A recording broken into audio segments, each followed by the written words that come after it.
What's up les riders, j'espère que vous avez passé tous de bonnes fêtes de fin d'année. Aujourd'hui nous sommes en 2017, ça y est, c'est la nouvelle année. Donc, comme vous l'attendez tous et que ça fait un moment que j'en parle, je vais enfin vous sortir la vidéo tuto wheeling. Let's go! Avant toute chose, les gars et les filles, bien sûr, la base de la base, c'est l'équipement. Ne le négligez pas. Franchement, ne rigolez pas avec ça, car j'en ai vu milliards, des brûlures sur les bras, les genoux, les jambes, etc. Après, ça vous regarde, chacun il peut faire comme il veut, mais moi, je vous invite à suivre mes conseils du coup, de rouler en minimum un jean, un blouson, ou à défaut un pull avec une dorsale dessous, un casque et des gants. C'est vraiment le matériel indispensable pour faire de la moto. La deuxième chose, avant de se mettre à faire des wheelings n'importe où, parce que là je vous vois venir les gars, hors de question que vous me fassiez ça sur la voie publique pour vous entraîner au début du moins. Après que vous le fassiez en mode freestyle ou en mode freeride, ça c'est autre chose. Bon bref, on s'égare. Donc la deuxième chose, comme je le disais, c'est de trouver une voie fermée à la circulation. Par là j'entends parking, circuit, zone industrielle, afin de vous entraîner dans les meilleures conditions et que vous ne soyez pas stressé à vous dire putain merde, là il y a une voiture, là il y a un camion, là si je me boite je vais me faire rouler dessus. Non. Au moins on part serein les gars. Ok. Et enfin c'est de ne jamais rouler seul. Imagine mon gars, tu tombes, t'es inconscient, et bien avant que quelqu'un vienne te chercher dans une zone industrielle ou sur un parking, c'est la galère quoi. Et c'est super dangereux. Donc au minimum une personne avec toi. Je vais vous expliquer théoriquement comment faire un wheeling. Donc pour faire un wheeling, vous devez faire patiner votre embrayage, donc mettre un coup de sirette, tout en accélérant avec votre poignet d'accélérateur. Lâchez votre embrayage pour faire passer la puissance à la roue arrière et permettre à votre moto de se lever. Donc cela demande un bon timing, une bonne synchronisation de l'embrayage et de votre poignée de gaz. Et une fois que vous avez ce timing, on va pouvoir s'occuper de la deuxième étape, je dirais, la plus importante pour votre wheeling. Comme sur toutes les bécanes, mon pote, tu as le frein arrière. Ton frein arrière ici. Ça, mon gars, c'est ta vie. Appelle-le comme tu veux, c'est le seul truc qui te permettra de pas trop tourner en wheeling, de le gérer aussi. Donc c'est la seule chose qui te sauve. Donc pour cet apprentissage, je pense que je vais vous le faire en mode je lève, je freine, je lève, je freine, pour que ça devienne un réflexe. Mais ça, je vais vous l'expliquer en vous faisant une démo. C'est parti. Faire ça ensemble pour que ce soit plus parlant. Donc ici l'embrayage, ici notre accélérateur et ici le frein. Tout d'abord les gars, gardez une position souple, comme lorsque tu conduis. Tu te mets normal, pas trop crispé, pas trop en avant, pas en arrière, bim. Ah oui, je tiens à préciser que ce tuto est valable que pour les 450 ou les 2,5-4 temps. Car 1-2 temps, ça se lève pas tout à fait de la même façon. Et ceux qui ont des roadsters ou des GSXR, enfin bref, des sportives, ça se lève pas non plus de la même manière. Je vous conseille de vous mettre à environ je dirais 20 km/h, pas plus, ça sert à rien d'aller plus vite de toute façon. De vous mettre en deux, parce que si vous vous mettez en une, vous risquez de vous faire surprendre. Parce que forcément déjà on se dit putain faut que je réfléchisse, alors attends qu'est-ce qu'elle m'a dit déjà, ah oui on débraye l'accélérateur, bon voilà. Je me mets en deux, tranquille, je débraye, je mets la moto un peu dans les tours et je lâche. Alors surtout ne désespérez pas si vos premiers essais ne sont pas fructueux, car l'apprentissage pour trouver le bon dosage entre l'accélérateur et l'embrayage, c'est ce qu'il y a de plus chiant je dirais. Franchement c'est un truc les gars, c'est horrible. C'est un peu comme la première fois quand tu conduis une bagnole ou ta moto et que tu fais que caler. Mais là c'est un peu la même chose.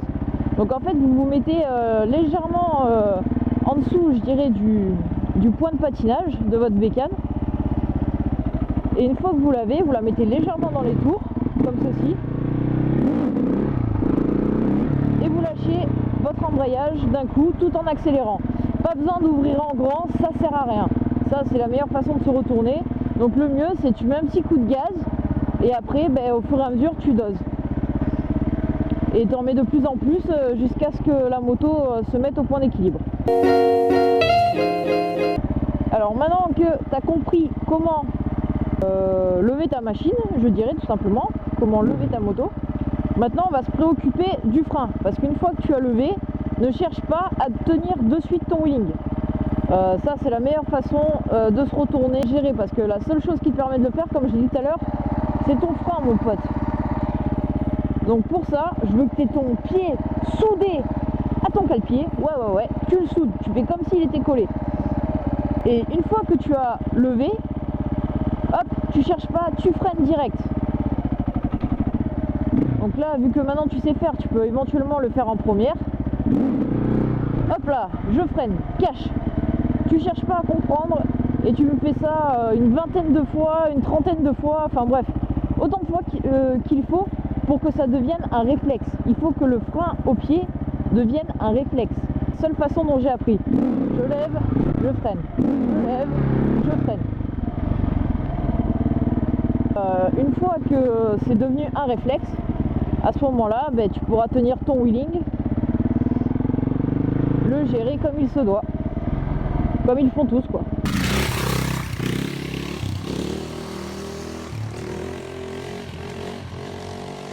Vous avez deux options, soit vous gérez votre wheeling sur cette vitesse à l'aide du frein arrière, soit à ce moment-là, vous passez les vitesses. Première étape, gérer le point d'équilibre.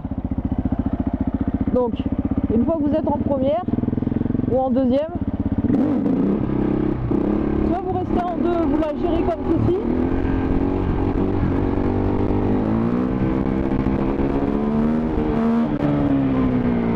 Donc là, vous avez vu, la moto était à bout, donc j'ai dû reposer forcément. Donc soit la deuxième option, je passe mes vitesses. Donc je démarre mon wheeling. Hop là, 2, 3, 4. Tout simple. Il n'y a pas à réfléchir, à se dire mince comment je vais faire. Non, c'est tranquille. Vous passez votre vitesse normalement.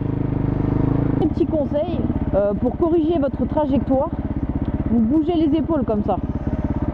Et vous allez voir où est. Et vous pouvez tourner le guidon aussi. Vous avez vu que moi quand je tourne, enfin quand je lève, j'ai tendance à mettre le guidon sur le côté comme ça.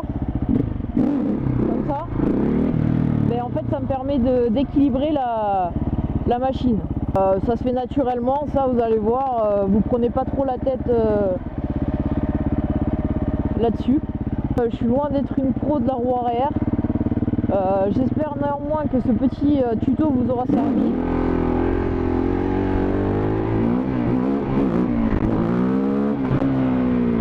Grâce à ça, j'espère que vous arriverez à faire des roues arrière.